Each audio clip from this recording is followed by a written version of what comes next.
Hello, my friends. Tremaine Hayho here. I'm here in my little home studio, finishing up an edit on a new thing we're trying out here on the channel. It's a filmmaker friend podcast, video cast type situation where I talk to some of my filmmaker friends about their movies, about how they made their movies, and any advice we can give to any fellow filmmaker friends out there. So if this is something that you guys like or want to see more of, please let me know. Or if this is something that you don't really ever want to see more of, then let me know about that as well. But I just want to first off say thank you guys so much. We just reached a threshold of 3,000 subscribers.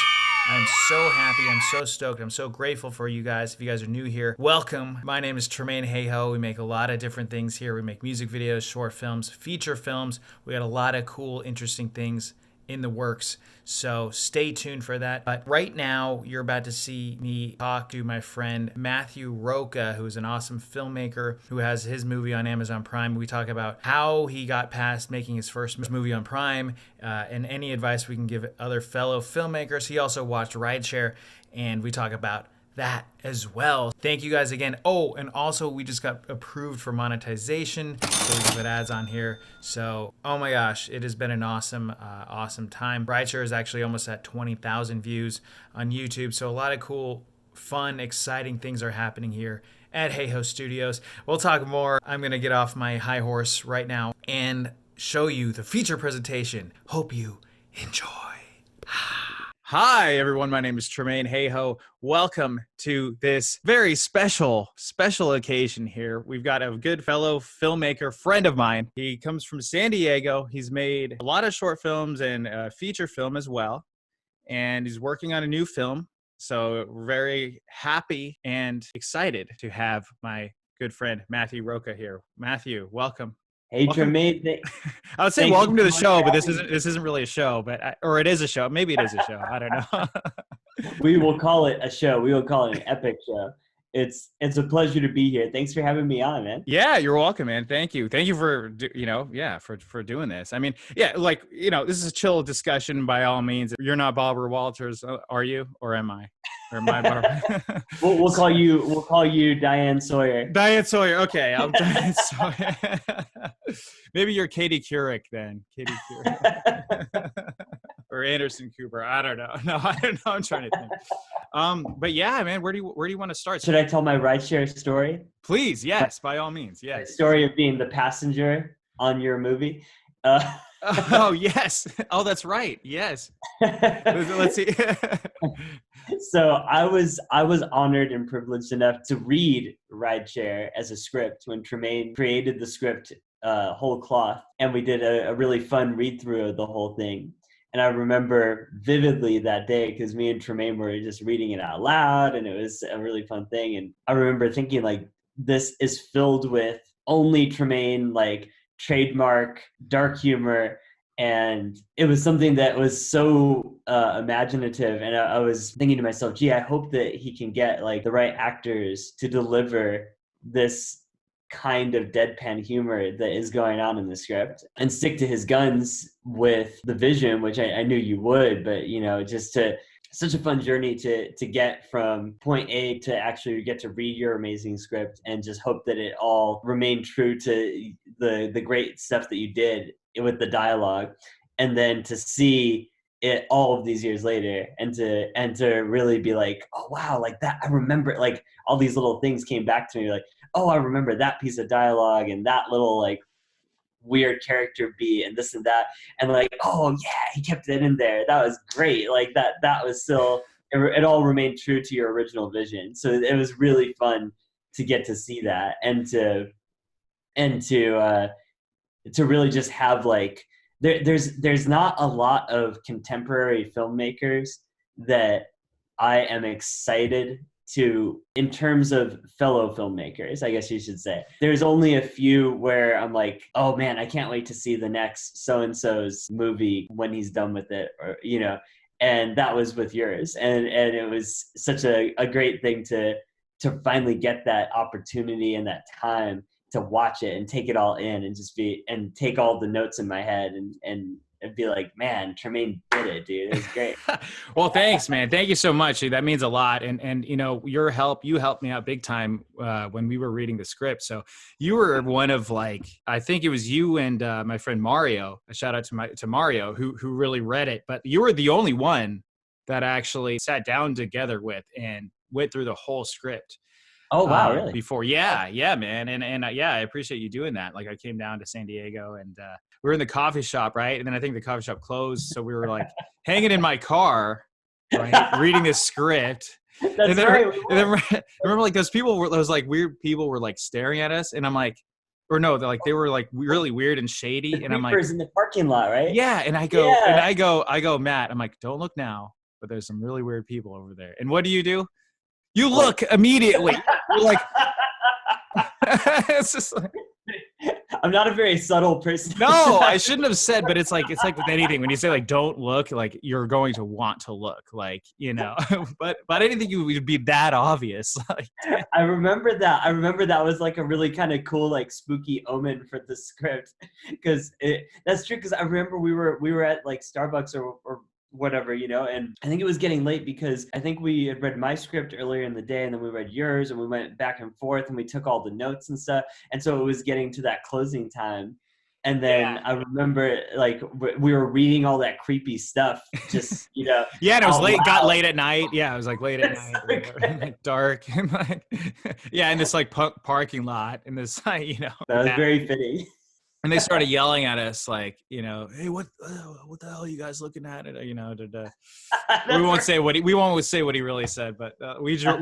No, say we just drove away. So, yeah, man, no, that was crazy. But yeah, I mean, going through it, it really helps. I mean, when you're writing I think this is also, it helps talking to you about the script and like making the movie because you've actually done it yourself. So if you guys don't already know, Matthew here has made a movie called Bullets, Fangs, and Dinner at 8. It's a fantastic title for a fantastic film. It is a very cool, like, dark. It's also like a dark horror comedy. I don't want to give too much away, but there's a figure that should be trusted that actually is the bad guy. You know, I don't know how you describe it, but this movie's also on Amazon Prime, so you guys should definitely check it out. It is on Amazon Prime, and I just want to add to that little shout out there that Tremaine here was one of the cinematographers on the film. We did not have a normal situation because it was so shoestring, so we did not have like one cinematographer. It was like a few different cinematographers depending because we shot for over 2 years.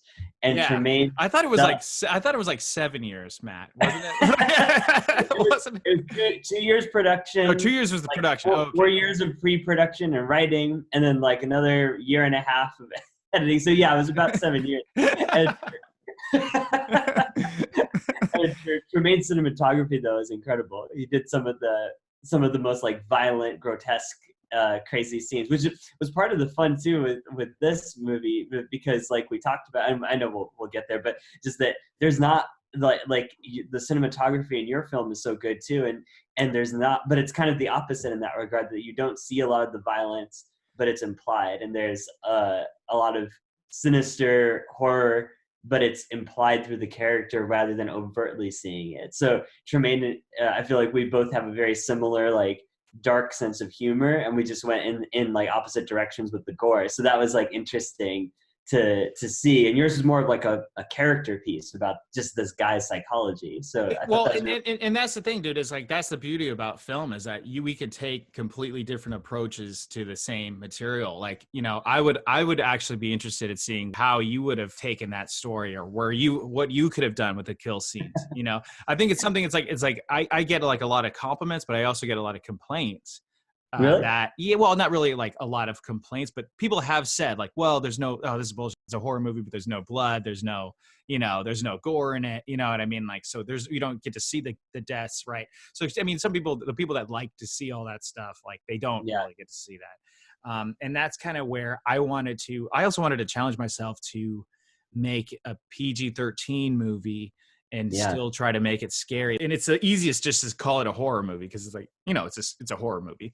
But like it's more, I want it to to stick with you like afterwards. It's like if you watch it, maybe you're not scared right at the moment, or maybe you are, but maybe you're just weirded out though too. I like making people feel really uncomfortable while they're watching. Oh yeah, that's accomplished for sure. Yeah. Yeah, I don't know what that says about me, but yeah, no, I mean, like as a filmmaker though, like I always think that, for you, like you want the audience to feel a certain way. Like you want to show it though. You don't want to tell it. You don't want to just like explain like, hey guys, feel scared right now. You want the situation to be leading up. And like Matthew, by the way, is also an actor. He's the lead actor in his film, which that's a whole nother thing. So not only did you write it, produce it, direct it, but you also led acting in it. So that's like a whole nother level, man, because I gave myself like a tiny cameo just kind of for fun type thing, but like I was laughing so much when I saw you though. That was great. Oh, thanks man. That really happened to me too, by the way. That character you played was based on a real guy. We were based on a real person, like verbatim, except the guy actually had an open eye socket, like an empty eye socket. Yeah. Whoa. Which we should have done. That would have been like, looking back on it, we should have done that effect. Instead we kind of had this eye patch, but that definitely would have been a lot more, because it's actually a silly scene, but like when it happened to me, I was so weirded out and so creeped out by this person, because he looks terrifying, but then he was actually a nice guy. Did he say that same thing to you, where he was like, "You're a good person"? Like, you're a good man. Yeah, it was like the same thing, right? But that's kind of what with that character Jason, where it's like he's been doing these horrible, repulsive things, but like he still gave money to the bum, like really reluctantly, more like to get him to go away. And that for me, that was like the same thing too. I was like scrambling for change. I didn't have any change in my car. So can I have a quarter? Can I have a quarter? It's like, what do you want?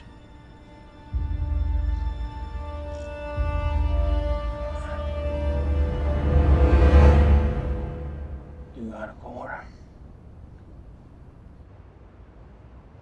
What?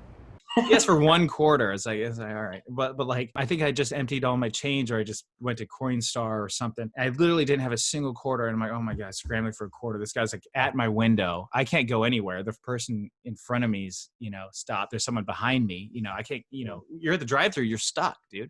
Yeah. So like, I'm like, oh my God, I have $1 though. I'm like, why didn't I think that? I've got $1. Like, pull $1 out. Like, here you go. Oh, wow. It's one of those moments that clearly stuck with you though, because you put that, like, you captured that and that awkward feeling and that like creepy feeling to it, but yet he seems like a nice guy, but there's like that interesting kind of vibe, and especially where you're used to the main character being the threat of the piece, but then there's almost like a sense of he's threatened in a weird, like, emotional way, which is really Yeah.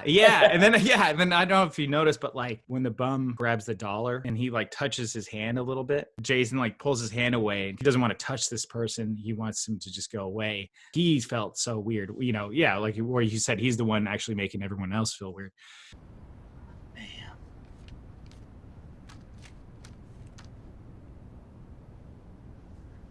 I was mighty fine. The whole movie. Yeah, that was a really cool moment, like a little interesting reversal. And it was interesting too, because it made you wonder, like for me at least, I have a very, Christian background and all this stuff. And it made me think about like, is this homeless person a messenger of God? Is he seeing something good within Jason that nobody else can see? Or is he making Jason feel guilty because of the evil that is within him, right? Like those were just the thoughts as I was watching. I was like, oh, that's very interesting, that too. When sometimes like someone gives you a compliment, like, I'm not really that good, or you're like, you kind of know more about, he knows more about himself than he does, like, and he gets those kind of some guilt feelings, and that's the thing, like, about this movie is that it's exploring. It's exploring the gray areas, right? There's some amazing, incredible people that have done some really horrible things in like a split second of a moment, and there's also some really terrible people that have actually done some really good things. So it's like, and not all all people are good all the time and not all people are bad all the time. You know? Yeah. So like we're all kind of in this like gray area, you know, so we're in this ambiguous gray area. Like where does this person stand? Yeah, and we sort of it was interesting because we sort of like see that dichotomy with Jason. In a way, he's sort of like judging everybody as all bad throughout the movie, but then he has that little moment where he meets like the person in his car who's actually makes him see some semblance of humanity in someone, and he doesn't, because then it shows his humanity as well, that he can see good within other people.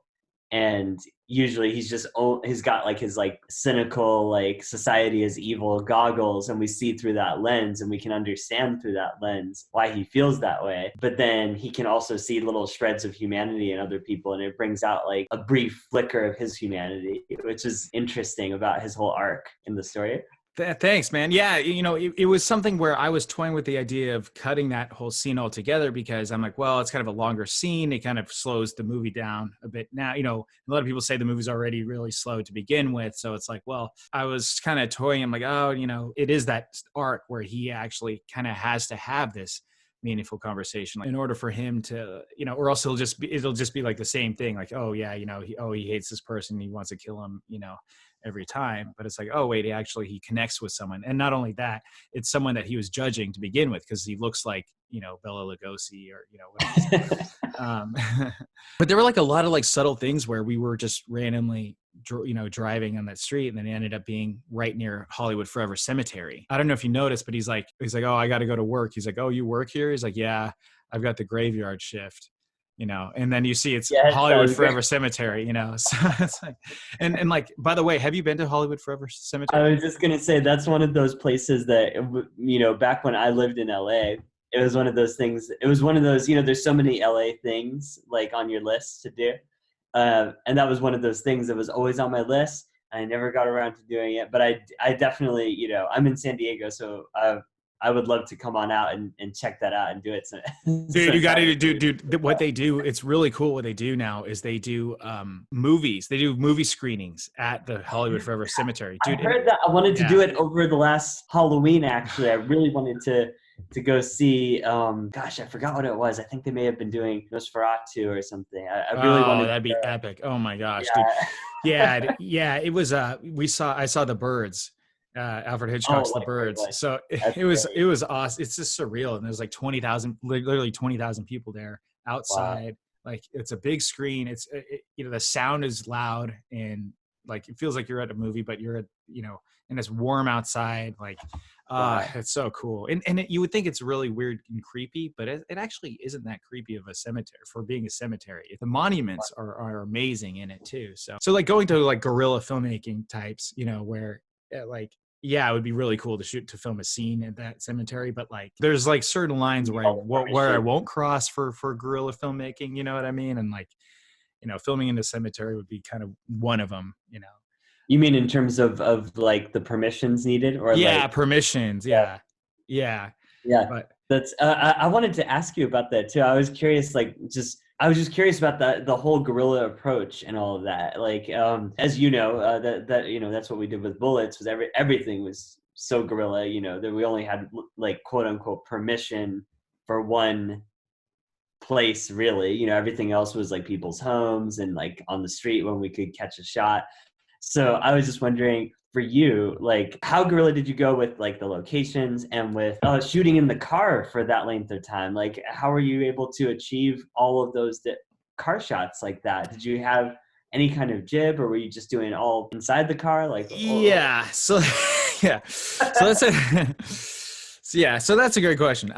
The smart way, or the safer way, would have been to set up the car in a green screen studio and just, you know, then that way you could set up the lighting. You know, you could do something like what Robert Rodriguez did with Sin City, where everything's like, you know, green screen, and like that's a different style though, I think. But for this, I wanted it to be real. Man. And it's like I always see these stupid movies where it looks way too polished, looks way too clean, and it doesn't even feel like they're driving. You're not even in the car, and like, or people when they're driving with their dude, I see it in big movies. Big time movies where they have the car light on while they're driving, and it's like It's like, dude, no one does that. And it's like, I want it to be authentic. Like there's times where he turns on the car light, or the car light turns on when they open the door, but that's It for real feels like, effect. That feels yeah, like you're really there and you're doing that. So I the didn't want reality it. of that. Yeah, I want, like, you cannot fake that. You cannot fake it. But that was the toughest part for the editor, Emily El Fadli, who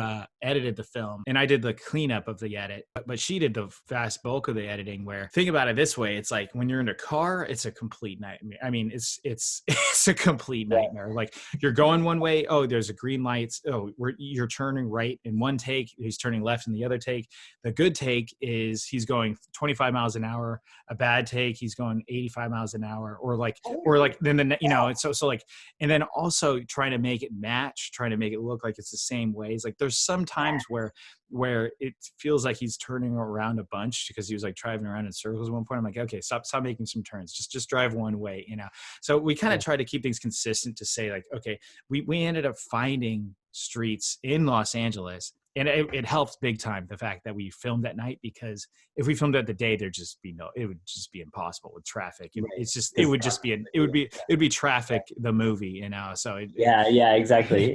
And the lighting would be really a challenge, I would think, in the day. Oh, like, yeah. Like the changing, the sun and the different directions would pose all the continuity issues. It would be, everything would be, right. Like the night hides a lot of these things, like, a lot of the buildings, maybe if they look the same, like you're not like looking at them, particular.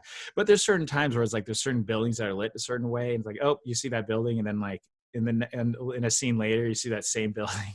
It's like, it's interesting because it kind of like because even though you went for that realism approach, though, like there's also like a slightly like nightmarish kind of approach to, it's not quite surreal, but it has that aspect of like, at least for me when I was watching it had that aspect of like when you're out late at night and the hours blend into each other and the locations blend into each other a little bit. And so like those little moments don't stand out to me because it feels kind of like it's like everything is kind of like almost frozen in time, if that makes sense. Like, so I was just like, I was very much marveling at your ability to shoot all of that stuff from almost like 90% of the movie from within the car like that, because for Bullets, we shot a couple scenes within a car and we had no jib or anything like that. We were just shooting in the back seat, in very guerrilla style.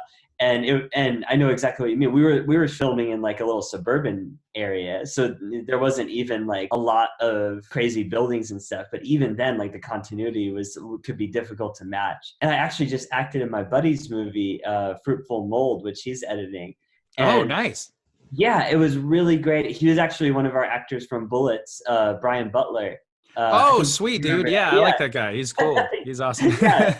He's another one of those, like you, one of those filmmakers that I always look forward to seeing what he's going to do next. And one of the big scenes was like a monologue that my character gives in his car, and we kept reshooting and getting all these different things. And I was thinking like as an actor, it's so fun, but I was thinking as an editor, this is going to be difficult to match everything, like because it's a long monologue, and we're shooting everything and just to match within the car like that,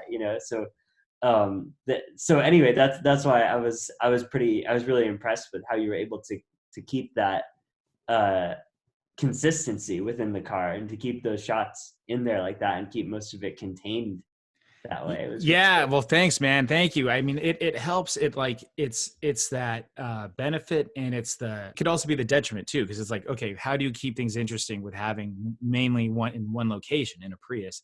And like, how do you keep the story flowing? But it frees us in a way where it's like, okay, well then there's different characters that happens and there's different locations that happen. Oh, that looks good though. There we go. See that face of yours. Hey. I was like, there he is. He's got that's awesome. Yeah, dude. So and having that, like, we had permission to film in the main location, which is the car, So was that your car, or did you have an actor's car, or what did you? That was Bradman's car. It was. That's great. Yeah, the lead actress. So it was so crazy. It was so wild. Like like when you were saying with casting, the casting with the lead character was a challenge, because I didn't know there had to be the right person to cast. And the person that I wanted to cast for it told me no. And he was like a friend of mine. Wow. And he was like the one person that told me no. It ended up working out. Actually, if you know, if you're familiar with, I don't think he'll mind me saying this either. If you're familiar with Tay Zonday, the YouTuber, he sings the song yeah. Chocolate Rain. Yeah.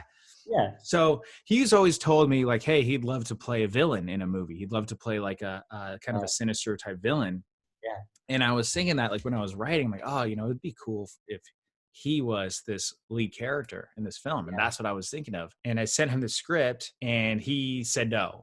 He said no. What do you mind me asking, did he have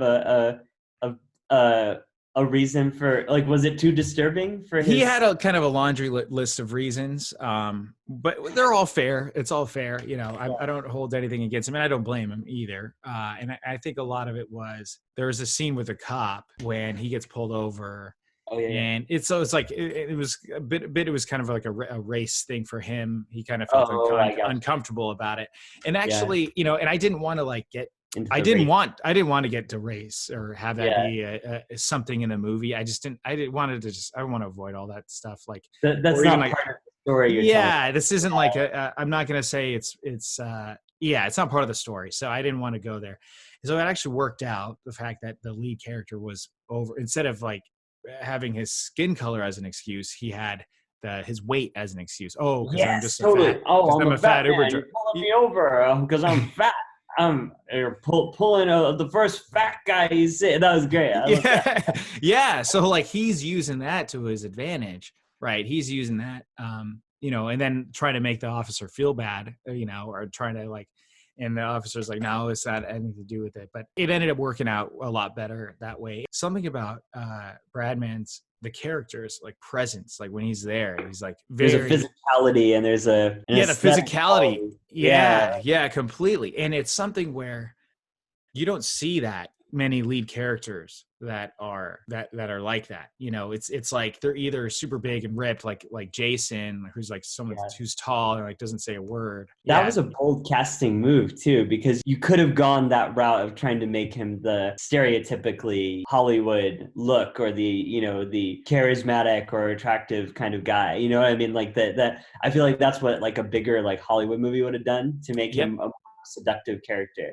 And I like that you sticked to how the character was in your conception, where it was like, no, he just is what he is. Like, he's the type of guy you could get into that car and feel uncomfortable, and you might laugh about him later, but you wouldn't know that you just brushed with the devil within the car, right? Like, you might go off with your friends and go to a bar and be like, dude, I had this kind of weird like driver, and laugh about it, and you might not realize how close you were to death. And that was kind of like part of the fun with that character, is he did feel like that type of, he felt like a realistic portrayal of who that guy might be, rather than like a glamorized version and like a Hollywood version of it. And that's the thing, is like, that's why it's like, I have a huge frustration with Hollywood in this regard, because you always see the same thing. And there's actually another movie that came out before Rideshare called Ride, like RYDE. That's also on Amazon Prime. You guys can check that one out and let me know if you think it's better or worse than mine.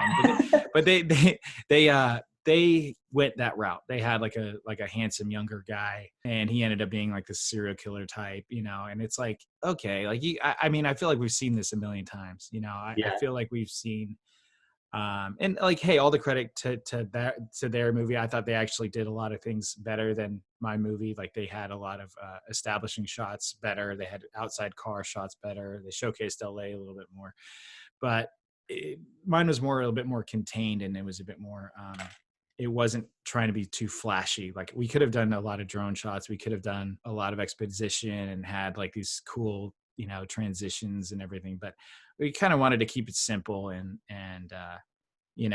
just go with the characters. And it's like, yeah, you could have a attractive person in the movie. That's not a problem, but it's like, that's who they are, that's part of their character, right? It's not like, we're not just using this just as looks or deceiving or anything. It's more of like, it's important to the the story that those characters be attractive, and it's important to the story that, to the characterization, I should say, that Jason is not in a stereotypical way that guy, right? Like it's like there's very few Ted Bundys, you know. There's a lot more Ed Geins, or there's a lot there's a lot more Jeffrey Dahmers. There's a lot more of the guys who look a little bit off, who are a little bit off, who are a little bit socially awkward, and they end up being worse than you think that they are, but like they end up being that guy. So your little lizard brain goes off when you encounter that. And that's what Jason is. Like he fits that. Like he fits like what a real guy would probably be, like that, you know. I guess what I'm saying is that the ones that are the attractive, charismatic, intelligent, you know, the Bundy types of serial killers, like those are pretty rare and pretty few and far between, really.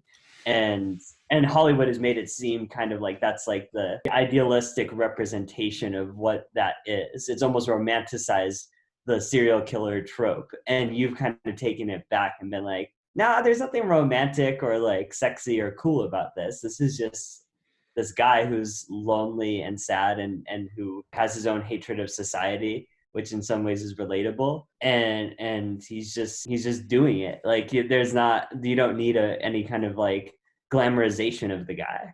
You just present him as he is. Yeah, and that's the thing, is like a lot of people are like, well, I would feel weirded out immediately and I would get out of the car. It's like, well, would you really though? It's like, because you don't really have a choice of who is your driver. I mean, you could cancel on people until you get someone else, but like you don't really get that. You're kind of stuck with this person for how long it is. If the ride's 15 minutes, okay, it's only 15 minutes, but sometimes if it's a longer ride, 45 minutes, you have 45.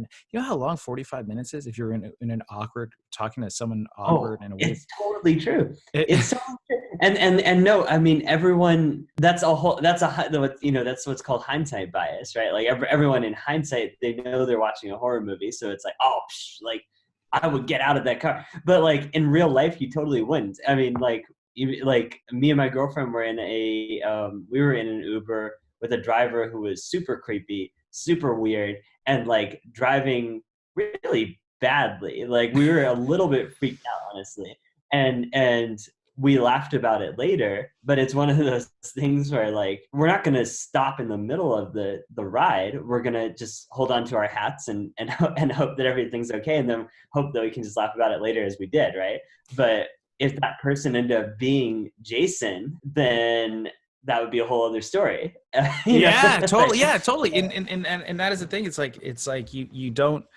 A lot of people have had like these weird, creepy experiences, or like, or even if you're a girl, like they've had the Uber driver hit on them while they're driving and like making them feel uncomfortable. So it's like, all this whole level of you're stuck with this person in a confined space. Like I knew that was like, it had to happen. And I'm like, well, if I'm not going to do it, someone else is going to do it. And I was almost like, well, you know what if they do it? Or what if they do beat me out to it? Which there was that other movie, Ride. I'm like, well, there's millions of different ways that this could go. It could be any different way. There could be comedies about this, and there's like a stupid Stuber or something like that. It's like, he's an FBI agent and he's in an Uber. It's like he goes kills people, and it's like, it's so stupid. You know what I mean? Like Hollywood is so contrived and stupid, and well, that's one of the things is like you had to. Like, I'm glad that you didn't let those different stories that came out like detract from what you were trying to do with it. That's really important, is to just to stay true to that vision. I had the same problem with Bullets. I was like, oh man, like when I was writing it, thought it was like, oh, this is so cool. Like no one's done a really cool vampire movie in a long time. And then as we were starting to do production, then like Twilight came out, and like and I was I was like, should I not do this right now? Is this too in the zeitgeist? And then like people take it as like, oh, Matt, so you saw Twilight, now you got this idea, right? And it's like, no, gosh damn it, no, I didn't get this. Damn. And your movie obviously is nothing like Twilight, and it's really, thank God. But that's the thing. Is like you know that saying, no story is new, right? So it's like, it's just, how are you going to tell it? And like Tremaine is going to tell that story in a way that's way more effed up and way more twisted and funny than like anyone else in Hollywood is going to tell it. So like Tremaine might as well go and make it, you know? Yeah, well, thank you, man. Thanks a lot. And well, that's what's something that I'm sure you had your hand in every single aspect of your movie, and it's like you Yeah. told your story, Matthew's story. And I feel like the future belongs to the filmmakers in that sense, where it's like, I would rather, if I want to eventually, my goal is to become a full on huge studio, be able to fund other filmmakers' films, Yeah. where like, yeah, we can guide them a certain way, but like, I want them to tell their film in the story, in the way they want to tell it, because that's going to it's going to make the movie a lot better.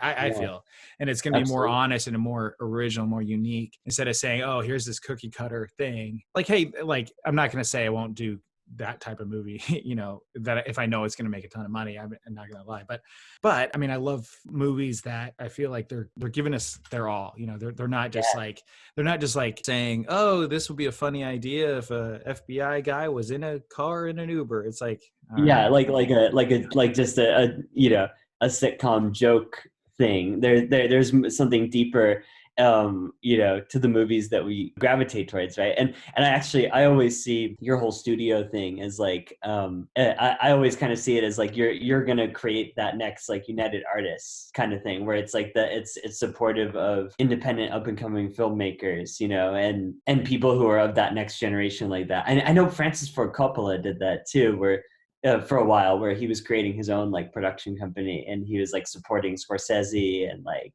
wow.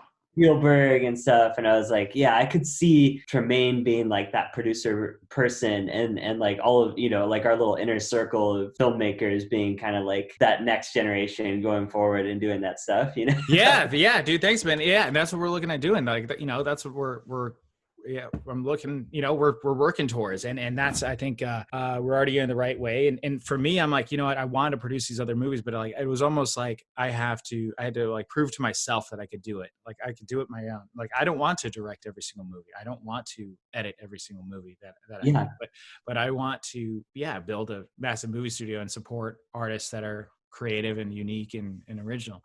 Yeah. And can we won't give any spoilers away, but let's just say for our audience, there is a feature that we're working on based on a real life experience I went through. I'm going to be directing it. Tremaine's going to be producing it, and it's a very creepy, weird feature that we're excited to make together. Yes. Yeah, absolutely, man. I cannot wait for that one. Like, that's something that, yeah, that's definitely creepy, definitely unique and original, but it's something like that where it's like, when you draw, for me, like writing Rideshare was like, a lot of it drew from real life, or just conversations that I've had, or that I've overheard, like the lady with the ring, she was talking like that. She talked like, oh yeah, I got a ring. It was like so huge. Like, isn't it a big ring? And she's like, oh yeah, we went on vacation in Fiji. It was so beautiful. Like, and like, no one's asking her any questions, right? She's just going on and on about her vacation in Fiji and how great of a time it was. And people are like, okay, nice. Like, they're on this like double date next to us. My friend and I were just kind of looking like, are you listening? Are you hearing what and she's also like the loudest person in the restaurant too. So, of course, because she wants everyone to hear like how everyone just all the attention, all the eyes to be on her. That was interesting too, about the passenger characters, the supporting players. Like, each actor that you got in there was really great at portraying that aspect, that like, they, for the most part, they were so wrapped up in their own world and their own egocentric problems that they didn't see the danger right in front of them. And they were making their situation worse, but the more they talked. And that was interesting how you made dialogue really suspenseful, because like, someone who's just looking for horror, sure, they could say, like you said, they could be like, oh, it's slow or whatever. But someone who's really like invested in the story is going to see like, the dialogue is part of the suspense, and each time a character speaks in his car, they're either digging their grave or they're getting out of that grave, and you don't know which way it's going to go. So the dialogue drives the suspense. And that's what was like, to me, it was really fun. Like, I really loved that approach, and I love great dialogue, and I could tell the dialogue was really true and stuff that you had been through, and real, like it felt like slice of life, like real life. I felt like I could watch like a Netflix series like that, where it's just like, let's just follow Jason like each episode and see what weird people he encounters, and is he gonna kill them at the end or is he not? Like it was very episodic like that. I love that. Oh, thank you. Yeah, thank you. It does kind of have this whole thing where I a lot of people said, oh yeah, it could work really well as a series. It could do, it could do that. And that would be cool. It would be something that would be a whole new type of challenge, where it's like, that's super intimidating, by the way, making a series like Oh, that's yeah. intimidating, like, just the thought of it. But I think for a filmmaker, like keeping at least this story like contained, like mainly one location, all set in one night, so it's not like the next day he's like doing something else. It's like we're in this car for an hour and a half, and we can leave it, afterwards. Yeah, it's contained and yet, and it's episodic at the same time. It's like you don't need to, you follow one thing, and then that chapter is done, and then you can kind of just go on to the next. And it's not really until the gas station moment when the threads start coming into like, what you would call like a traditional plot, right? Where it's like, oh, like this person's on the run, and I mean, this person's gonna be on the run, and like these things are happening. And that was really cool too, because that was a bold risk to not follow the traditional 3-act structure. I mean, I'm sure you had elements of that, but it didn't feel like a traditional 3-act structure in terms of plot, where it's like, oh, okay, this is the intro, this is the, turning point moment, this is this. It just kind of felt more like, oh, we're just following him episodically, and then one moment changes everything toward the end. Yeah, and that's the thing. That's something that I looking back on it now, I could have done a little bit more, done a better job, but I kind of wanted to keep it. I wanted to keep it more contained in that aspect, where we're just in this little world, and then it's almost like, oh yeah, wait, there's other people around here too. It's in LA, but like the fact that they're in LA and he's driving a Prius. There's so many Priuses in LA, and 10 million people in LA. But yeah, I mean, I think there's something to being what you are. What a lot of first-time filmmakers do is they think that they're fooling everyone, that it's a Hollywood movie, but Right. it's obviously not. Right. It's like, so it's And like, but yeah, why not wear that? Why not wear that independent film stripe loud and proud, right? Like, yeah, I like that Rideshare wears its independent film aspects on its sleeve, and leans into that proudly, and is not like trying too hard to be a Hollywood movie. Like you said, a lot of independent filmmakers are trying to do that, and they don't realize that there's all these strengths involved in the independent film that they could be leaning into, and they could be like taking advantage of that. Like you took advantage of the basically one location, and you used that for the isolation and the suspense of the characters in it, rather than trying to show a whole bunch of different locations or trying to pretend like you're filming on a whole bunch of different, like you kept it contained to the character and the story. And you did the same thing like we talked about with like the gore and the action and that stuff. Like you were like, no, like that's not really what the story is about. I'm sure like in terms of money, like you save money on gore, but you also are like, we're going to keep it about the character and not so much about the aftermath of like the actions that the character is taking. It's more about the psychology of the character. yeah, that's a great way of putting it. Yeah, it's that, like, yeah, because I find the psychological aspects of it way more fascinating than like saying, oh, we could have the shot of the police station, the cops like, hey, you have any advice on the Uber driver killer? And he's like, oh yeah, I don't know where he is. Last reports he said, like, it's like, okay, we've seen this a million times, like, Yeah. So the So, B like, story is like, yeah, it's like, well, yeah, you can't, like, we had like the cops, right? I did wonder how you got that the cop car in there. That was a cool little. Oh moment. yeah, dude. We rented it. Hollywood TV Cops. Hollywood Oh, TV that's Cops. awesome. Yeah, man. Yeah. So, shout out to Hollywood TV Cops. They were awesome. They supplied the uniforms and the car, and so that was a lot of fun. Yeah, and then we went to my friend Kevin's house. went to my friend's Kevin's house, and I don't know if you heard this story on the behind the scenes thing or the commentary that I did, but Oh, I still gotta watch that. I'm oh excited. yeah, so we were filming at my friend Kevin's house outside 3 a.m. and we've got the police car there, the people in police outfits saying come out with your hands up, come out with your hands up. It's yelling it at 3 a.m. We noticed we had neighbors come out. We had neighbors come out, and they were like looking out like what the hell is going on? We had some people like look out and then drive off like just straight up leave.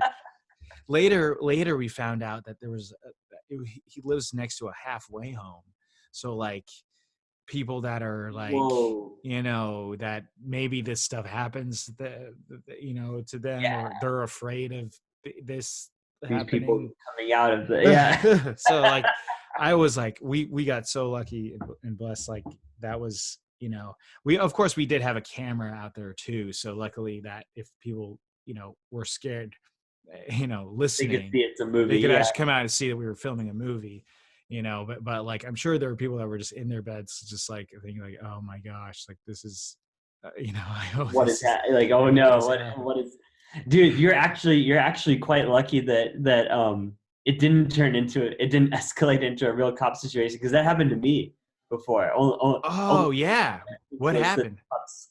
Well, we were filming in a place that was very guerrilla style, and we were doing a horror movie, short movie thing, and we didn't think about permits or any of that stuff. And then the cops actually came and pulled out their guns, and me and my friend, like they literally pulled their guns on us. Oh, And we were in high school at the time, and like we had no idea. And we were just like, you know, like what is going on, you know? And I was like carrying a baseball bat because I was chasing my friend around in the movie with a baseball bat. And I was like, they're like, drop your weapons. And I like looked over and I realized, oh God, like this looks like a weapon. And I dropped it, you know, I was like, no, we're just making a movie. And they put my friend in handcuffs, and they actually called my friend's parents and they called my parents. And I guess there was a runaway in town of the same name as me too. So they thought I was like the same name as you? Same name, Matthew Oh, Roca. They thought I was a oh. juvenile delinquent. And like, I guess the cops got called because I guess neighbors thought it was a gang fight because we were in like what you're saying, like the wrong part of town.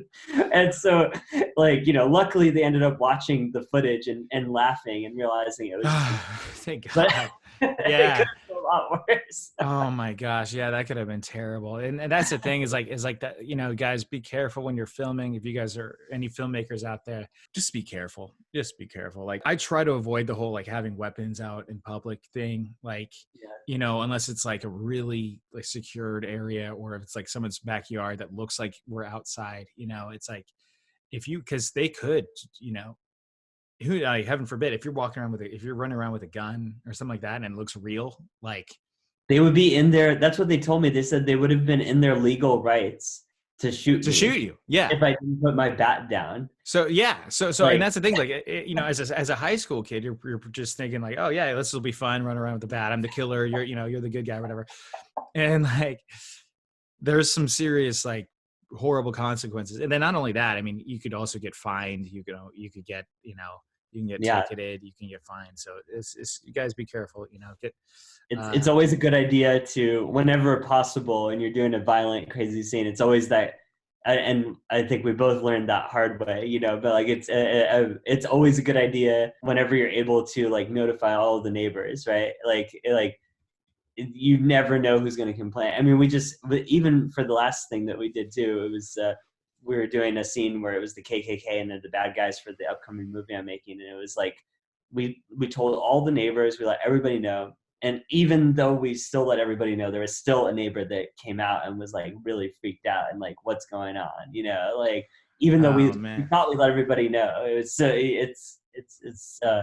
yeah, that is a tough thing. And that is great advice though. Yeah. Let your neighbors know, let your family know, let everyone know. So they're like, okay, they're just making a movie, you know, we're just, and especially if you have like these crazy lines, like get the F away, or, you know, go F yourself, go to hell, you know, you want like, cause all it takes is someone hearing that, oh my gosh, there's a domestic violence going on, something, you know, Yep. And then they call.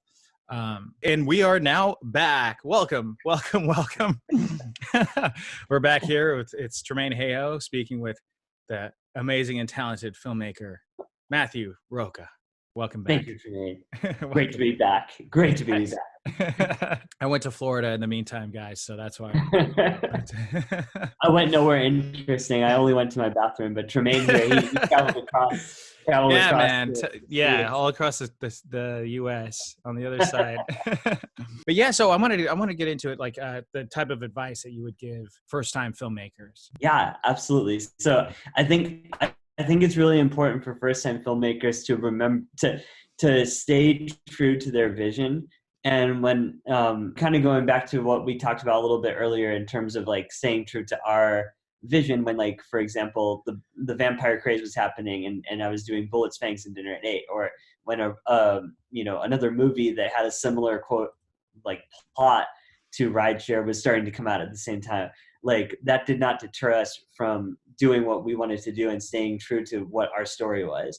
And whether you like Rideshare, whether you like Bullets or not, like that doesn't really matter, but to us it matters because staying true to our vision matters, because we could have taken a different route. Like you could have been like, oh, there's another movie that has a similar story on the surface, I'm going to do something else. Or I could have said, oh, the vampire thing is cliche now, I'm going to go do something else. But I think you have or you could say, well, the Twilight theme is kind of popular right now, so I'm going to make it a teen lovey drama. Yeah. Like totally. There's a lot. Believe it or not, there's a lot of people that do that. They're like, oh, well, this is popular, so why don't I just come up with this? Like, and it's like, so that's true. You could also go that opposite route of playing into, and I think that my really good friend Vinny Pompo, who is a fellow filmmaker. You know Vinny. Yeah, shout out to Vinny. Yeah. Vinny, what's up, Vinny? Yeah, shout out Vinny Pompo. He gave me some really good advice at that time, and I think it just is something that all up and coming filmmakers need to keep in mind. Is he told me, like, I was all in my head too much. I was too in my head, and I was like, oh, like, is this, this movie's totally different than Twilight, but are people going to go into it thinking, oh, it's Twilight or whatever?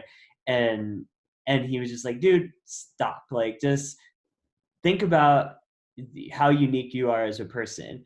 No one else is going to do a vampire movie the Matt Roca way of doing it. No one else is going to do it that way because you are a unique person. You have a unique voice. And I think that's the same thing with Rideshare. Like, no one's going to do that story the way Tremaine Hayhoe would do that character, would do the episodic nature of it, the dark humor of it, everything you brought to it.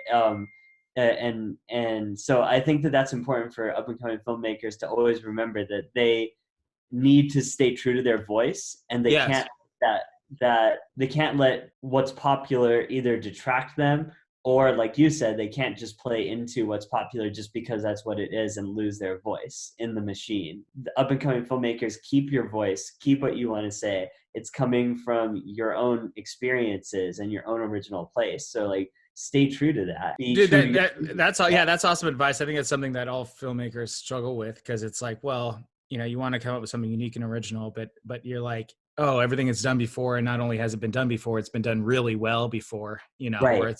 or it's been done on a huge scale. And it's like, I'm always, I kind of struggling with that too, because it's like, okay, I'm like, oh yeah, it's like a new kind of idea, but it's actually really not. And I was like, it was almost freeing though, because I came to this realization where it was like this story isn't going to be completely new. Like I'm not reinventing the wheel here, Yeah.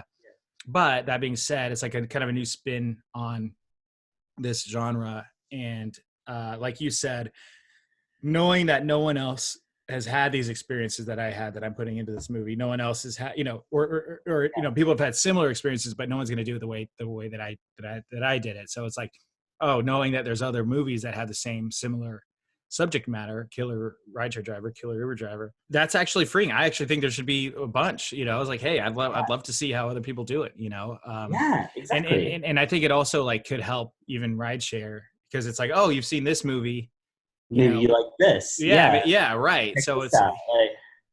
Yeah, it's totally true. And I think that that's also really important, is like just that idea of like what you're saying. It's to me, Scorsese said this about Hitchcock movies, and I think applies to every movie though, like especially for up and coming filmmakers who struggle with that, that problem of like the plot being similar to another plot of a different movie or whatever, is like Scorsese said, it's not about what it's about, it's about how it's about. And I think that's really, really Ooh.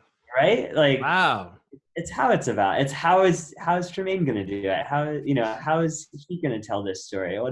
How is it about? It's not so much about, oh, it's the same plot as this or that or whatever. It's how are you going to tell it in a different way, like in your own way.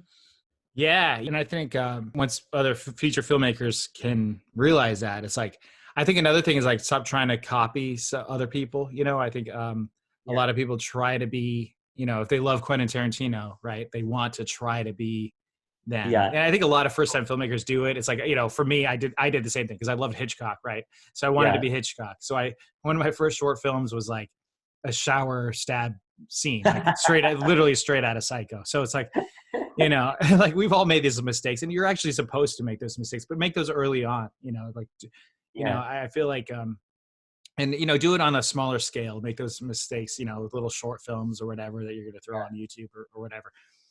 But I think, but I think for you, like, what was the difference between, because a lot of filmmakers say they're going to make a movie, right? How many filmmakers do we know?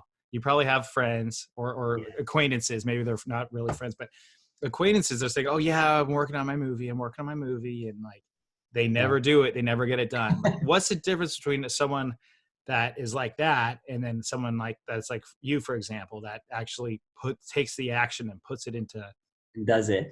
I think it really comes down to like the not letting fear stop you, like not letting fear of, oh, is this, like we talked about earlier, those comparisons to Hollywood movies, right?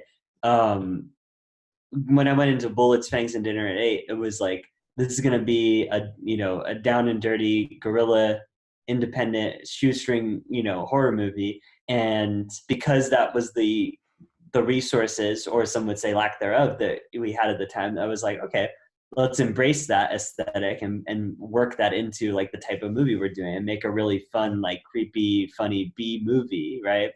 And now, with the next movie we're making, it's definitely a bigger budget, but we know it's not like going to be by a Hollywood standards budget. It's still going to be what would be considered a low budget, but it's bigger budget than that.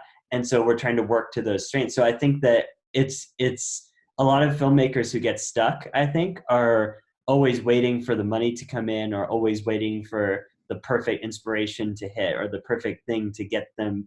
Like, you need an external thing to do this to you before you can make it. And I think you need to go internal and be like, how am I going to make it happen? Because if you want to tell a story so badly, for me, it's like, if you like, I cannot wait, 2-3 more years to tell the next story, because I've already been writing it for so long. So I'm going to make it happen one way or another, whether it's a $20,000 or $1 million, I'll make it work, And I think that's what filmmakers need to keep in mind, is like, you got to just be like, I need to tell the story so badly that I'm going to make it work no matter what the budget is, and not wait for all those things to come to you. Because if you wait too long, it's going to pass you by and you won't get to make it anyway. Well, and that's another thing, man. Like for rideshare, I was like, well, if you wait too long, then it'll be stale. And then it's like, by the time you go back to where you were when you were writing it, you're like already a completely different person. Like, Totally. if you, and sometimes some movies take some years to make, but other times it's like, there was this first movie that I wrote that I was like all gung ho about it, and I love to do it. And then like I revisited it. I'm like, I never actually did it. I never actually made it happen. And, but it was a good practice. I see it as a good practice as writing my first feature type thing, and it's like, once you could do it, and there's no real like mystery or science to it. It's really just sitting down and writing, Making it. Yeah. But I think, like what you were saying, playing within what you have at your disposal and what you could do. And I think that like that way, a lot of that pressure is added off. Like a lot of other filmmakers are like, oh yeah, I'm going to make this cool spy thriller. It's going to start off in Prague. You know, it's going to be this really cool scene. And then the next scene, we're at the Eiffel Tower and they're, and it's like, well, I like, there's something to having this big grand vision, and there's something to having that and going for it. If you're going to go to try to raise $100 million, hey, by all means, Yeah, if you can do it. If you think you can do it, then great. I mean, people do it all the time. So it's like, Yeah. which that bogs my mind too. But like, I think it hit me where I was like, well, my thing that was always holding me back, I'm like, well, I need money to make a movie. I need money to make a movie, or to make it right. And like you said before, it's like, it dawned on me like, well, I learned how to do all this other stuff. And I'm like, well, why don't I just learn how to raise money? I'm like, why don't I just learn it? And it was almost like, it was such a simple idea. So stupid, so simple. It's like, there's that movie, The Core, like where they go to the middle. Earth's Core, that one? Yeah. Have you seen that? Yes. Yeah. But like the line from the trailer, they're like, you can't drill to the center of the earth.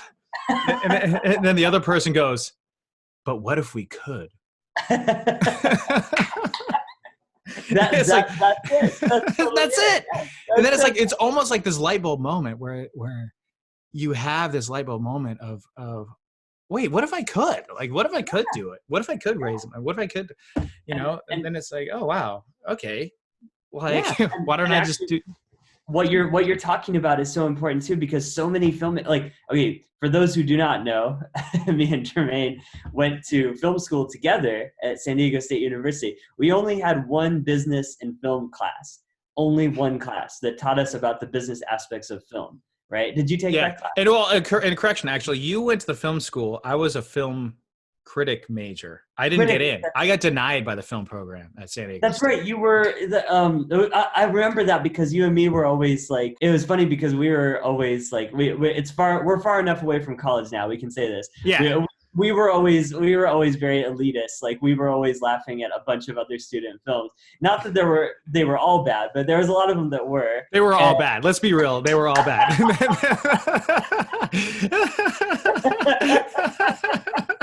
Yeah, most of them were. All right. Most of them were terrible, dude. And well, that was the thing where it was like I was popular in the sense at film school just because I volunteered to help out on everybody's movie set. Yeah. So I knew everyone that was there.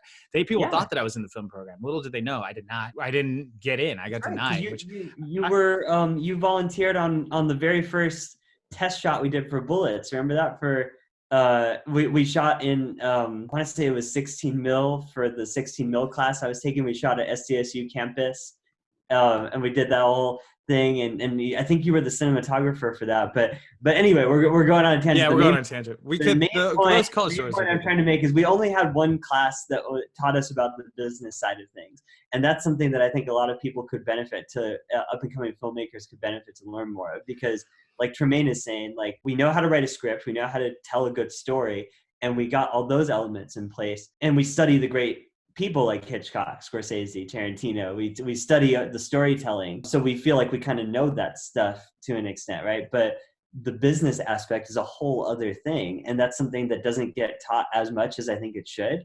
And I do feel like as an up-and-coming filmmaker, you have to be able to study that. And you have all these tools at your disposal now. You can Google, how do you raise money for this level budget, and really like research and do the research that you need. And I'm still learning stuff to this day with my second feature right now about how to raise money, how to get the business side of things going, and I think that's really important for everyone to kind of learn that. Yeah, totally. And that was the one thing, is like I learned kind of School of Hard Knocks that I made the mistake that a lot of first-time filmmakers make. By the time the movie's done, we spent the money on making the movie, but didn't have much left for the marketing of the movie.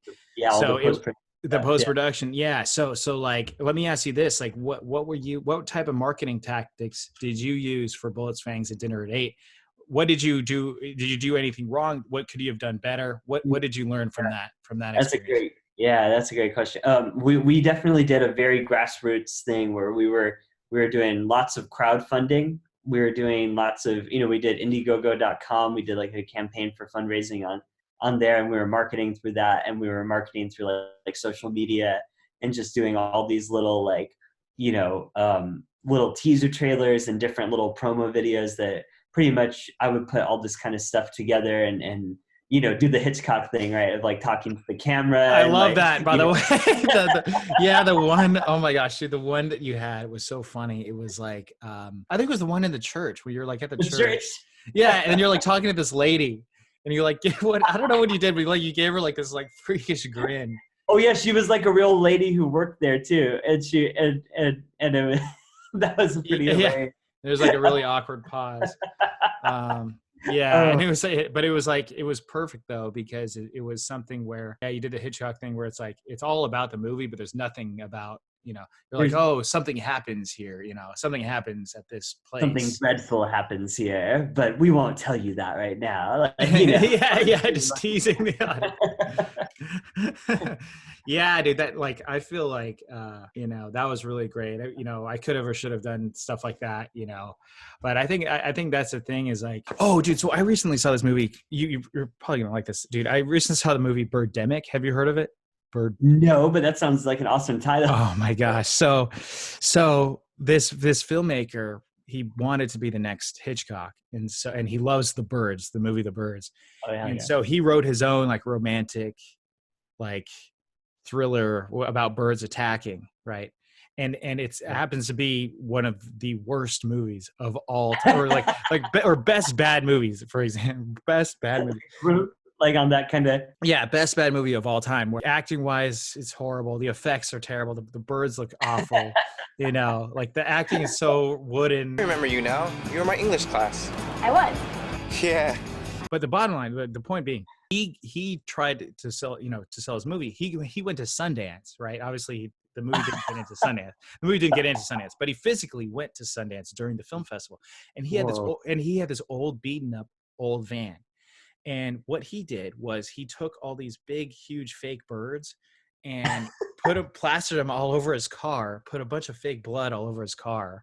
Amazing. And like put like in tape or writing like Birdemic, and he had all these like flyers and he drove around super slowly around Sundance right in front of the movie theaters, and he blasted his stereo, these horrific, terrible bird call sounds. Oh my God. And he had a screening at a bar one of the nights. So he got people to go to the screening at the bar. But what ended up happening was it ended up being a hit. Like some kid that was that worked at a distribution company sees it, and he sees how the audience is reacting. He's like, dude, I think we might have something to this here. So they ended up buying his movie. They didn't say how much they bought it for, but he said he made the movie for $10,000, right?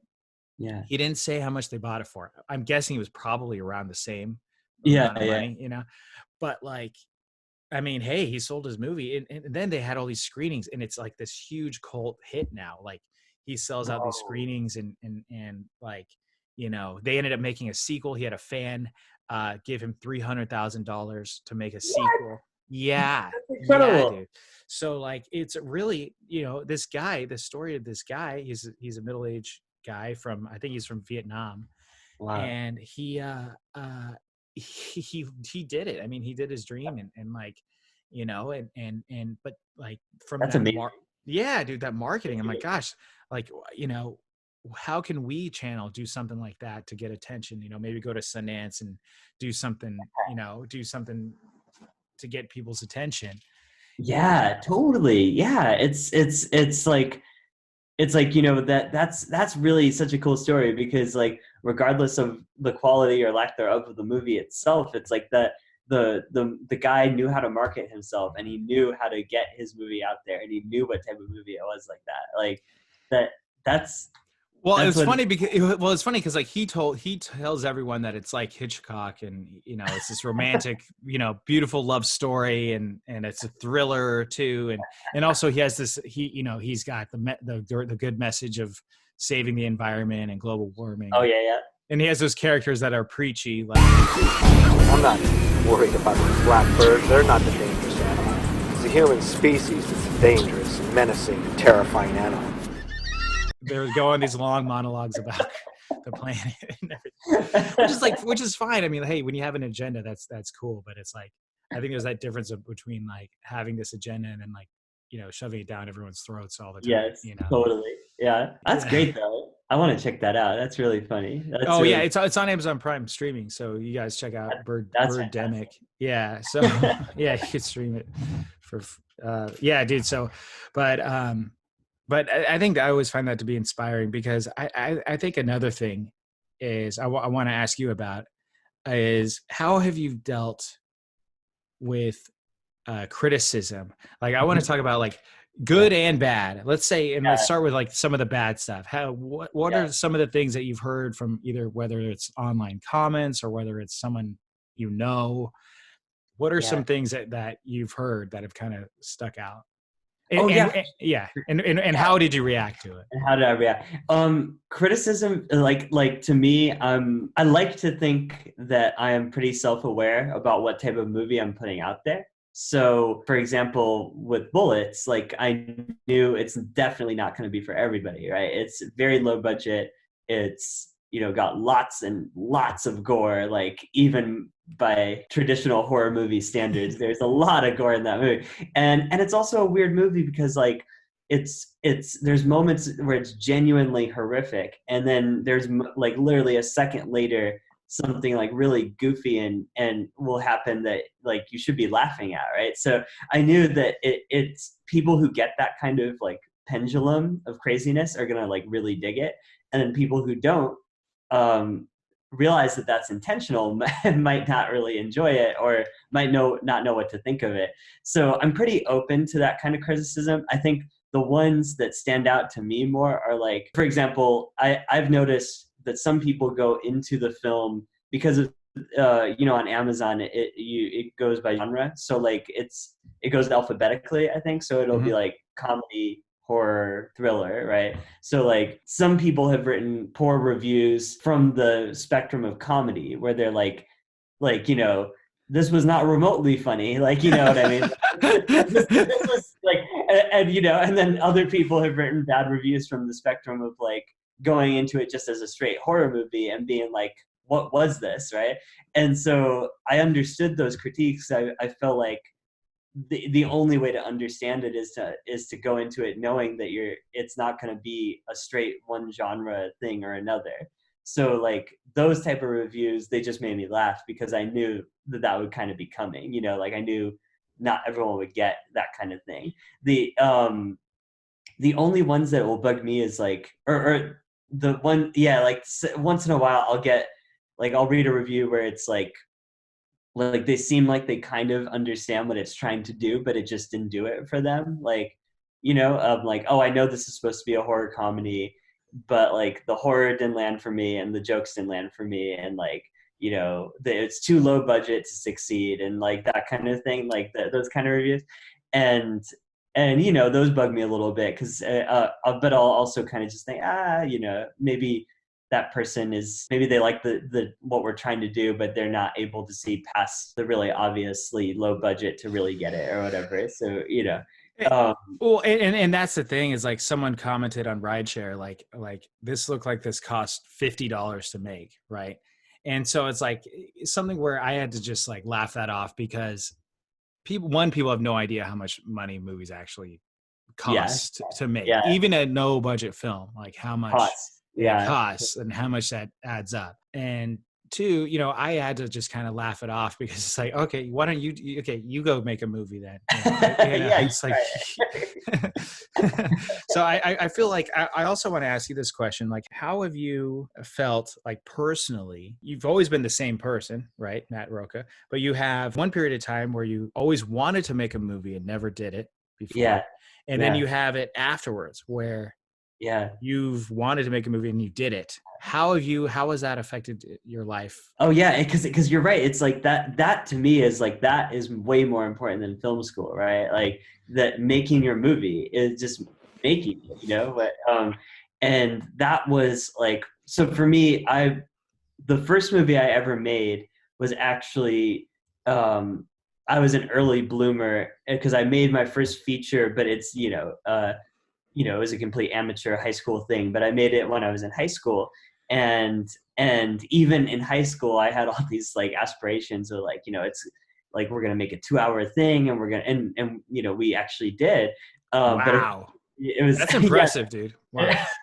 Oh, thank you. It was it was, you know, it was funny because me and, you know, Vinny made it together. We'll look back and laugh at all these things, and like, oh, look at the braces in that shot, and now the braces are gone, and you know, because we shot them all out of order. But like, um, but it was always a thing for me where like I just kind of always had this like obsession and this need to do it. So even as early at an age of that, I was like, oh, okay, I'm gonna make it now. And so I never really had like a version of myself that didn't do it, if that makes sense. Because like right when I started wanting to do it, I just picked up a camera and pretty much like wrote the script and did it. Because when you're in high school, you don't even, I mean, for me, it's different for everybody, but for my experience, when you're in high school, you don't have all of these ideas of like budget and like what a real movie does versus like what an amateur movie does.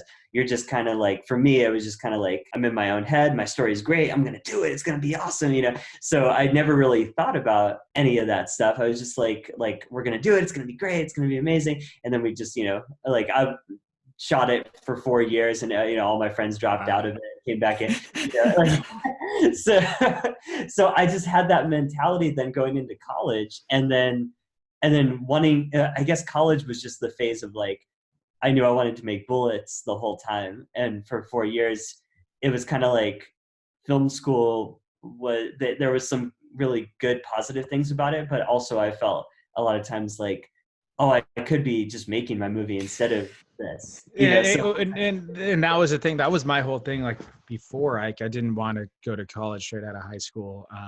You know, I just wanted to make movies, you know, but like, I'm glad I did go to college because then I ended up meeting everyone, you know. Obviously I wouldn't have met you, network you a know. lot. Yeah, you network a ton. So it's like, I feel, well, let me ask you this. Would you recommend, if you were to do it over again, would you do it the same way, or would you have just made your movie, or do you think it worked out well? Like what? The way that it did. Yeah.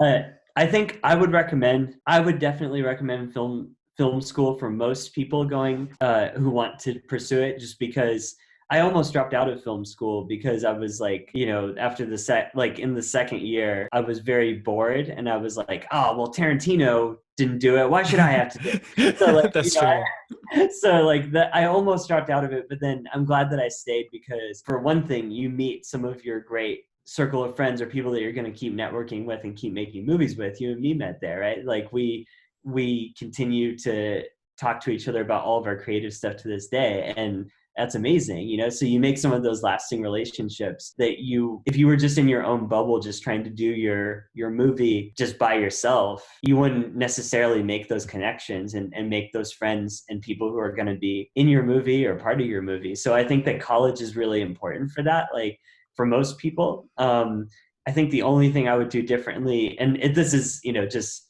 still something that is a struggle, is just not being Stanley Kubrick with every movie and taking 5 years to write and get the money and do everything and then do it, right? Because if I keep going at that route, I'm going to be like 40 the next time that I make a feature after Neighborhood Watch. So that's the only thing, is just speeding up the process, and that's something that's a continual work in progress. You know? And this is something that I hope you don't take offense to it, but I will say this: like you essentially taught me kind of what not to do when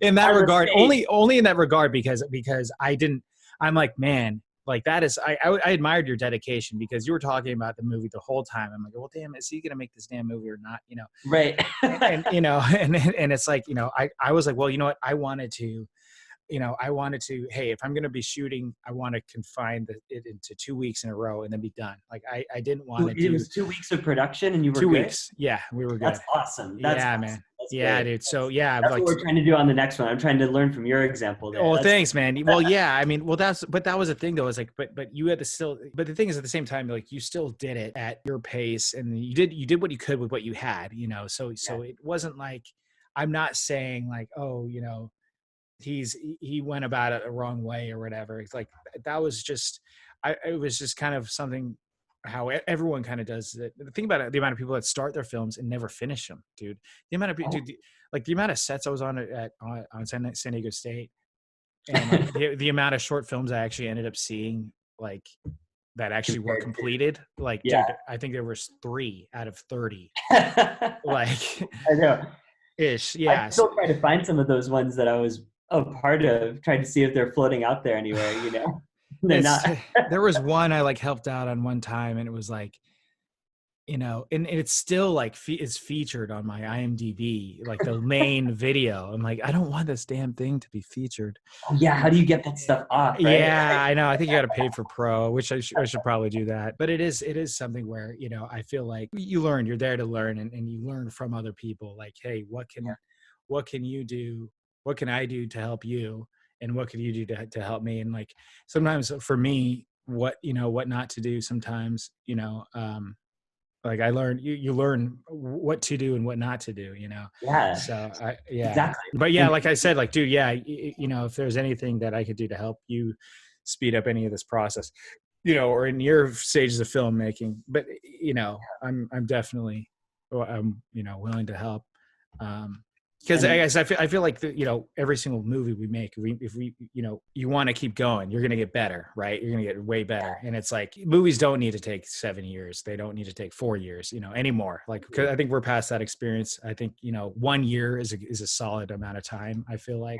But I mean, hey, some things seep and take their time, and like some do take years. I mean, there's plenty of movies that like James Cameron had and he didn't make until like 10 years later or 20 years later, you know? So there's nothing against that. It's like, I think it's about like what you can make now and then what you want to make in the future. Like, you know, yeah. So, and balance it. Yeah. Just knowing how to schedule out that time and balance that out and organize that.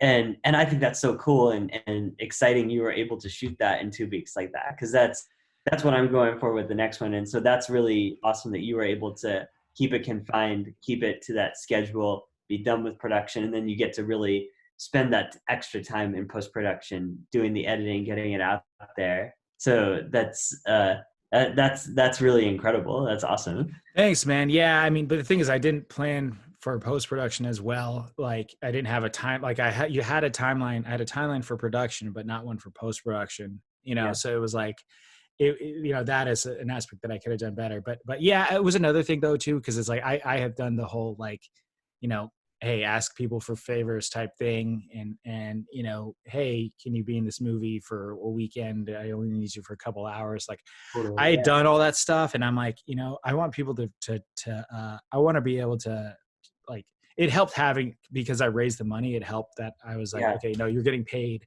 Like, people they took a reduced rate, but I still paid them pretty decently for a good day, you know, for a day's work. I mean, now can I ask you that too? And I got to go in just a few minutes at 8 because I have another conference call. But before I do, I wanted to ask you that too, was like how you went about the fundraising for it, and what was your, like, did you go the union route, the non-union? What was the?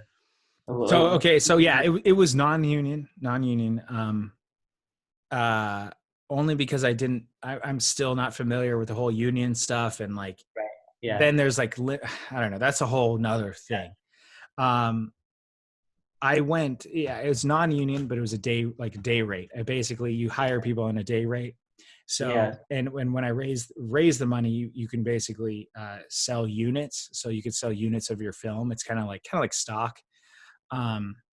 Oh, very cool. Yeah. So that's kind of like, you know, you could set your stock price, whatever you want it to be, you know? So, and then you just kind of find people that are interested in movies that want to help, that actually have, you know, a couple $100 laying around.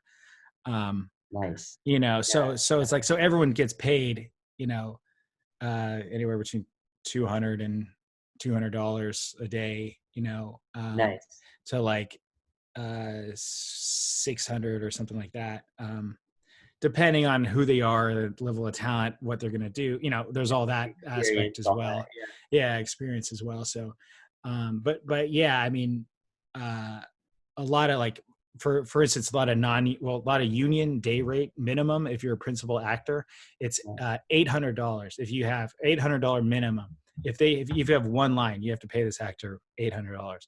So there's ways around it though. You could do union, but you could do new media union, which it takes the day rate to be down to like 125 or 150, something like that. Oh, that's like the ultra low budget. The ultra low budget. Yeah. So it's like, and I wanted to pay people about like a bit above that. So I think the lowest it would get paid is like $200 a day, and then like, So whether they're actors or crew members or whatever, it gets weird. Cause it's like, you're talking about money, and some people are like, oh, well, how come I'm getting paid more than this person or less than this person? It's like, I try to keep things pretty even. Yeah, pretty even. I paid the stunt guy more per day only because we lit him on fire. So he really earned that his paycheck. So I think he got paid the most for the amount of time that he was involved. Yeah, for what he did. Yeah. But yeah, man. So I think it's there's people that are willing to help out. There's other people that are like, I wanted them to take it seriously. You want them to kind of treat it as a job, but it's like, if you don't have the money, at least feed them. If you don't have the money, at least feed them, and at least give him gas money, maybe, or something like that. And that's what you did for us, for me, and you gave me money too. So it's like, hey, like we gave you the friend rate, like, hey, you're a buddy of mine, I want to help you out. Yeah. You don't have to pay me a bunch of money, but like, food and coffee and that goes a long way, right? You taught me that about coffee. Yeah. Yeah. I thought one traveler was enough for all the extras. Remember that? And you were like, no, dude, like we needed like 3 of those things. Like that was an 18-hour day. Yeah, dude, I know, man. I gave you so much crap about that. I'm like, we should probably get food soon. You're like, oh, I'm not hungry. I'm not hungry at all. Like, I'm not hungry. Nobody else should be. Yeah, right. You know who I am. I'm not hungry at all. You peons should be lucky. He's like cracking the whip, like literally. No, you weren't like that at all. But I think especially when you're wrapped up in your own movie and you're thinking about getting the shots, like there were times where I didn't really eat during rideshare. I would just like grab a bite like while I'm working. Totally. And people asking you don't even really have that much time to sit down and eat a meal, Yeah. But yeah, I mean, I was also like kind of looking out for you because people were like, people were going to start bringing out the torches at some point. I felt like if they didn't get fed soon or got water or coffee. Yes, it's totally true. It's totally true. Yeah. And that's like, that's one of those things where like you said, you can be so in your head and that was a good thing to learn, from such a low budget movie, and then moving forward into other things, is that like whatever the day rate is for everybody, like the having a simple meal and caffeine to keep you going, like for everybody is the ultimate like incentive. For some people that's even more important or just as important as getting like $200, Yeah, absolutely. Yeah, absolutely. If you can't, if you're not going to help pay their bills, at least, you could feed them and give them a cool experience for the day. And exactly. Making it. Yeah. So I think that's what, I mean, hey, that's a whole process, and thank you for help for, having me be a part of that. And I think every time though, we got to keep pushing, keep seeing what else we could do bigger or better, or, we learn from every single project. And, I think, I'm excited. Just as I'm excited about your new movie. Oh, real quick before we go, what can you say about your new movie? You got a new movie and you've got a trailer out, or it's coming out. But tell me when is it coming out, and what can you say about it? Yeah. So it's the next feature film that I've been writing for quite a while. I'm going to be directing it. It's called Neighborhood Watch. We're going to have a trailer coming out. We actually shot this on 16 millimeter film. So we shot it on actual film, and it was such an exciting process. And that's how we plan to shoot much of the feature. and we're going to be releasing the trailer along with the website. I'm confirming all the dates right now with my producer who's creating the website, but we're going to I'll send a link so you can share it and all of that. But we're going to do a live streaming event, so I hope to see you there. I hope to Sure, it's going to I'll be be there. really fun. Show the trailer live, and then everyone can comment, and then can go check out the website and see all the information about the movie. The original plan was to shoot it in the summer, but due to the circumstances right now, we're actually going to use summer as like our platform for continuing to get all the fundraising and the information out on social media and create and generate the buzz, so that after the situation dies down, then we have everything we need and we can go right into it and have like Rideshare, a 2-week rather than 2-year production. Right.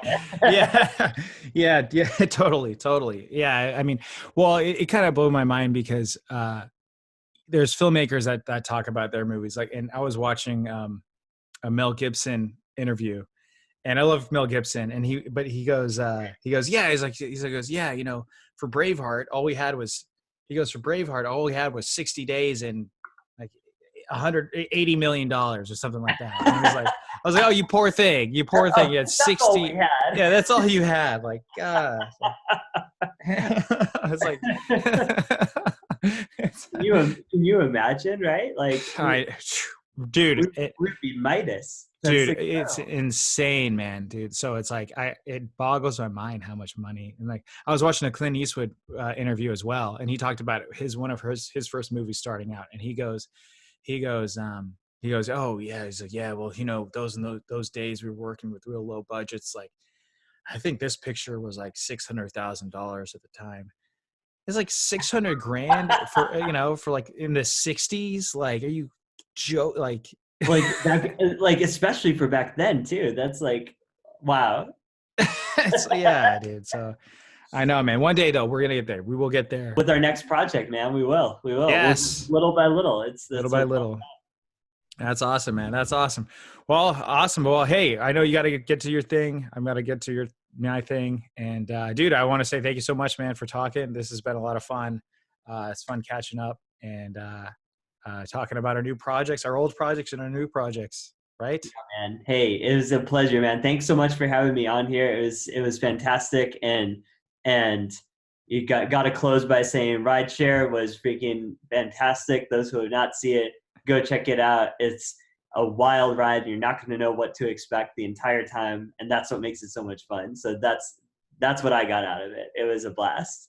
Awesome, man. Dude, thank you. That means a lot to me, man. It means a lot as a fellow filmmaker and friend. I know you would, if you hated it, you would tell me. So I appreciate that. I appreciate that you liked it a lot. And by the way, guys, check out Bullets, Fangs, and Dinner at 8. Very fun movie. Very great. Very gory. It's a bit scary. A little bit. There's a bit of shock. There's some shock value in this, but it is also very funny. So. Give it if horror's your thing, freaking guys, check it out. It's on Amazon Prime. I'll put links in the description below. Sensing a double feature here. Yes. Yes. Yeah, dude. A streaming party, Yeah, that would be fun. That would be a lot of fun. All right. All right, guys. Thanks a lot for watching. Be sure to like this video if you liked it and subscribe. And check out Matt's social medias. I'll put them in the link in the description below, whatever you guys want to do. And we'll see you next time.